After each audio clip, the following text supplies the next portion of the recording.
தவத்தில் இருந்த ஒரு மகரிஷி கண் திறக்காமல் தினமும் ஒரு முறை கையை நீட்டுவார். கையில் யாராவது எதையாவது போட்டால் என்ன ஏதேன பார்க்காமல் விழுங்கி விடுவார். இவர் கையை நீட்டும் நேரம் பார்த்து பக்தர்கள் கனிகள், அப்பம் முதலியவற்றை தருவர். இதனால் புண்ணியம் சேரும் என கருதினர். ஒரு நாள் அந்நாட்டின் அரசன் வேட்டைக்கு வந்தான். அன்று பக்தர்கள் யாரும் வரவில்லை.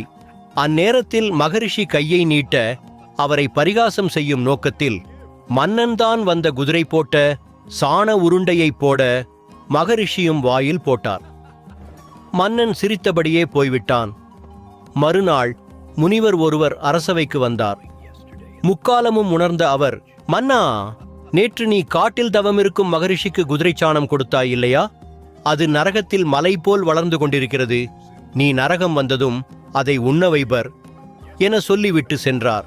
மன்னன் நடுங்கிவிட்டான். தர்ம